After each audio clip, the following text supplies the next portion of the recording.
आज हम देखेंगे जुजुत्सु काइसेन के नए सीजन 3 के एपिसोड नंबर 2 को। तो चलिए जानते हैं आगे की कहानी को बिना किसी देरी के। अब तक हमने देखा कि यूता यूजी के सीने में तलवार घुसा के उसे मार देता है और यूजी के अंदर बैठे सुकुना को भी हम देखते हैं। वहीं दूसरी तरफ नाओया अपनी सुपर स्पीड से चोजो की धुलाई कर रहा था। चोजो को उसकी टेक्निक ही समझ नहीं आ रही थी, पर इतनी मार खाने के बाद भी वो वापस खड़ा हो जाता है। नाओया कहता है कि तुम कितने अडियल हो, आखिर तुम हो क्या? तो चोजो बोलता है कि मैं 10 लोगों का बड़ा भाई हूं। चोजो अब फ्लोइंग रेड स्केल नाम की टेक्निक इस्तेमाल करता है, जिससे वो अपनी आंखों को स्ट्रॉन्ग कर सकता है और नाओया की सुपर स्पीड को देख सकता है। नाओया फिर से उस पर अटैक करने जाता है और इस बार चोजो ने उसे पकड़ ही लिया था, पर नाओया उसके पेट में चाकू मार देता है, जिससे चोजो का खून निकलने लगता है। नाओया कहता है कि तुम बहुत अडियल हो तो मुझे हथियार इस्तेमाल करना पड़ा। तुम ब्लड मैनिपुलेशन इस्तेमाल कर सकते हो ना, तो अपने बहते हुए खून को भी आराम से रोक ही लोगे, पर देखते हैं कि इस हालत में तुम कब तक लड़ पाओगे। वैसे मैंने चाकू इस्तेमाल किया, ये बात किसी को बताना मत। जो सोर्सेरर्स हथियार ले घूमते हैं वो मुझे भी बिल्कुल पसंद नहीं है। मेरे बड़े भाई भी ऐसे ही बेशर्मों की तरह घूमते रहते हैं और इनकी हिम्मत देखो कि ये तोजी को गालियां देते थे। चोजो पूछता है कि तुम अपने भाइयों से नफरत करते हो क्या? नाओया कहता है कि हाँ बिल्कुल, बड़ा भाई जो छोटे भाई से भी कमजोर हो उसे तो डूब के मर जाना चाहिए। चोजो बोलता है कि हो सकता है कि उन बड़े भाइयों की वजह से ही आज तुम इतने पावरफुल हो। एक बड़ा भाई अपने छोटे भाइयों के लिए रोल मॉडल होता है। अगर वो किसी गलत रास्ते पर जाता है तो वो छोटे भाइयों को उस पर जाने से रोकता है, अगर वो किसी सही रास्ते पर जाता है तो छोटे भाई उसे फॉलो करते हैं। हो सकता है तुम इतने स्ट्रांग इसलिए हो क्योंकि तुम्हारे बड़े भाई कमजोर हैं। तुम पूछते हो कि मैं इतना अडियल क्यों हूं?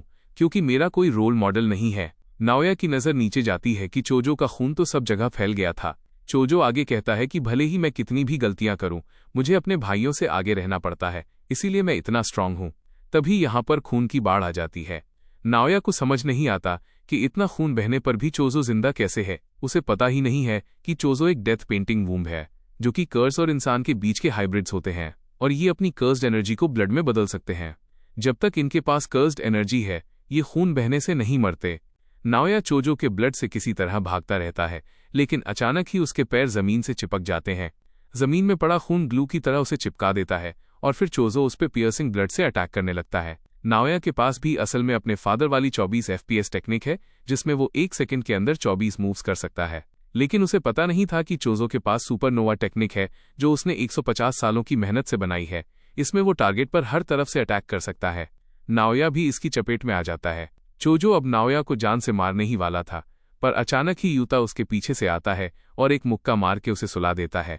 वो अपने साथ यूजी की बॉडी भी लाया था। नाओया को उल्टी होने लगती है क्योंकि चोजो कोई इंसान नहीं है, तो उसका ब्लड नाओया के लिए पॉइजन का काम कर रहा था। यूता बोलता है कि मैं तुम्हें ठीक कर सकता हूँ, मेरी रिवर्स कर्स टेक्निक से मैं दूसरे लोगों को भी हील कर सकता हूँ, लेकिन बदले में तुम्हें खुद हायरअप्स को जाके बताना होगा कि मैंने यूजी को मार दिया है। इसके बाद हम यूजी का एक विजन देखते हैं जब वो एक छोटा बच्चा था। वो अपने फादर जिन को देखता है, तभी यहाँ यूजी के ग्रैंडपा वासुके आ जाते हैं, जो जिनसे कहते हैं कि तुम अपनी लाइफ कैसे भी जियो, लेकिन उस औरत से दूर रहो वरना तुम मारे जाओगे। जिन कहता है कि बच्चे के सामने तो ऐसी बातें मत करो, बच्चों को बहुत कुछ याद रहता है। वासुके कहता है कि मैं जानता हूँ तुम्हें एक बच्चा चाहिए था, लेकिन काओरी की मौत। और तभी यहाँ एक औरत आ जाती है जो पूछती है कि क्या हुआ ससुर जी? ये असल में यूजी की मदर काओरी है और इसके माथे पर भी हम वैसे ही निशान देख सकते हैं जैसे नकली गेतों के माथे पर हैं। खैर, ये सपना यहीं खत्म होता है और यूजी की आंख खुल जाती है और यूता उसके बगल में ही बैठा हुआ था। वो बोलता है कि शुक्र है तुम जिंदा हो। वो आगे बताता है कि कुछ महीनों पहले की बात है, जब गोजो सेंसे मुझसे मिलने आए थे और कहा था कि मैं तुम्हारा ध्यान रखूं, तो मैंने तुमसे लड़ने का बस नाटक किया था। गोजो ने बोला था कि अगर कल को मुझे कुछ हो गया तो यूता तुम फर्स्ट और सेकंड ईयर्स का ख्याल रखना, बाकी तो हकारी खुद को संभाल सकता है। यूता बोलता है कि आप गोजो सेंसे हो, आपको क्या ही होगा। गोजो कहता है कि खासकर यूजी का ख्याल रखना, वो तुम्हारी तरह ही है, उसको भी एक बार मौत की सजा मिल चुकी है, इसीलिए यूता ने यूजी को मारने का नाटक किया। अगर वो मना करता तो किसी और को उसे मारने भेजा जाता। हायरअप्स भी कोई बुद्धू नहीं है, मैं तुम्हें सच में मारूं, इसके लिए मैंने उनके साथ बाइंडिंग वाव ली थी, इसलिए मुझे तुम्हें सच में मारना पड़ा। यूजी पूछता है कि तो फिर मैं जिंदा कैसे हूं? यूता बोलता है कि रिवर्स कर्स टेक्निक की वजह से उसने यूजी का दिल बंद होते ही उसे तुरंत हील कर दिया था। इससे हायरअप्स को दी हुई कसम भी रह गई और यूजी भी नहीं मरा। यूजी के लिए मर के जिंदा होना कौन सी नई बात है, और ज्यादा लोग ये नहीं जानते कि यूता ऐसे दूसरों को हील भी कर सकता है। कभी न कभी तो लोगों को पता चल ही जाएगा, पर फिलहाल तो यूजी दुनिया के लिए मर चुका है। यूजी पूछता है कि तुमने मेरे लिए इतना सब क्यों किया? तो यूता कहता है कि जिन लोगों की मैं परवाह करता हूं वो तुम्हारी परवाह करते हैं। मेरे पास भी एक समय खतरनाक पावर थी, लेकिन तुम्हारी पावर तुम्हारी अपनी नहीं है और इसमें तुम्हारी कोई गलती भी नहीं है। तभी मैगुमी यहाँ आ जाता है और यूजी से कहता है कि हम जुजुत्सु हाई वापस जा रहे हैं, हम तुम्हें छुपा के अंदर ले जा सकते हैं। यूजी बोलता है कि मैं नहीं जा सकता क्योंकि शिबुया कांड में इतने सारे लोग मेरी वजह से मारे गए। मैगुमी बोलता है कि उसमें तुम्हारी कोई गलती नहीं थी, तुम हार नहीं मान सकते। हम कोई हीरोज नहीं हैं, हम जुजुत्सु सोर्सरर्स हैं, हमें कोई नहीं समझ सकता।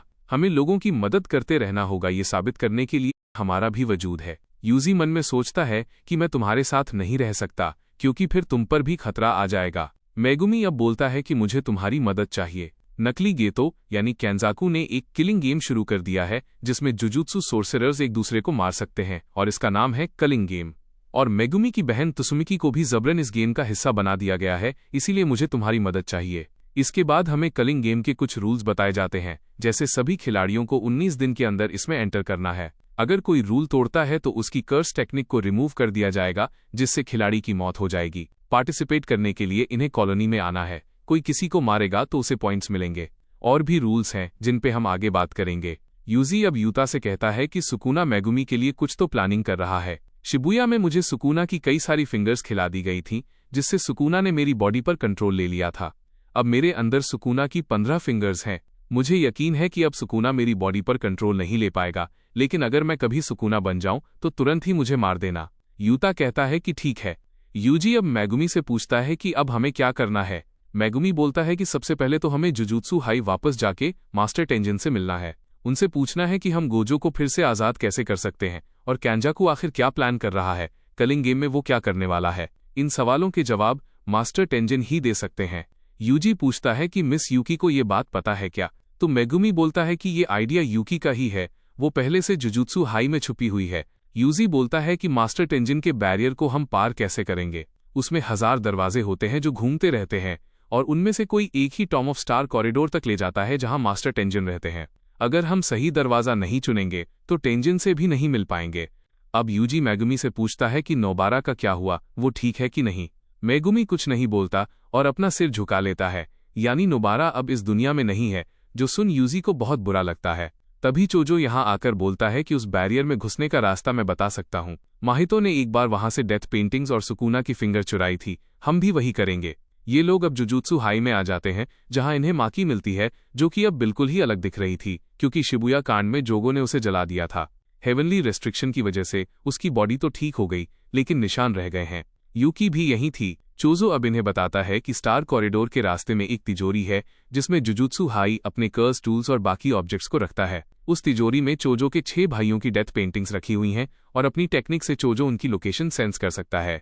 माकी बोलती है कि वो सब ठीक है, पर ये आदमी है कौन। यूजी बोलता है कि अभी के लिए ये समझ लो कि ये मेरा भाई है, जो सुन चोजो को बहुत खुशी होती है। चोजो अब इन्हें सही दरवाजा बताता है जिससे ये लोग स्टार कॉरिडोर पहुंच जाते हैं। चोजो को यहाँ तिजोरी तक जाने का रास्ता भी दिखाई देता है और वो बोलता है कि मैं अपने भाइयों को जल्द ही यहाँ से आज़ाद करूंगा। इन लोगों को एक जगह पर खून के निशान भी मिलते हैं, ये वही जगह है जहाँ तोजी ने रिको को गोली मारी थी। यूकी बताती है कि 12 साल पहले यहाँ एक कांड हुआ था और कह सकते हैं कि सारी गड़बड़ी वहीं से शुरू हुई थी। ये सब मेन हॉल में जाते हैं, लेकिन वहाँ रोशनी के अलावा और कुछ नहीं था। यूकी बताती है कि टेंजिन की मर्जी होती है तभी वो दूसरों को दिखता है। गोजो सील हो गया तो उसे लगा था कि टेंजिन उनसे मिलना चाहेगा। यह लोग अब वापस मुड़ के जाने लगते हैं, पर तभी टेंजिन इन्हें आवाज लगाता है कि कैसे हो तुम लोग। जेनिन घराने के बच्चे यानी माकी, मिचिजाने के खून यानी यूता, डेथ पेंटिंग यानी चोजो और सुकुना का वेसल यानी यूजी। और ये एपिसोड यहीं पर एंड हो जाता है। तो दोस्तों, टेंगन सामा के दर्शन हो गए हैं, क्या वो इन्हें कोई काम की इन्फॉर्मेशन देगा? जानेंगे अगले एपिसोड में। खैर भाई, सब्सक्राइब करो, इस वीडियो को बनाने में बहुत ज्यादा मेहनत जाती है। अगर आप सब्सक्राइब करोगे तो हम मोटिवेट रहते हैं और आगे का वीडियो बनाएंगे, तो प्लीज सब्सक्राइब करो।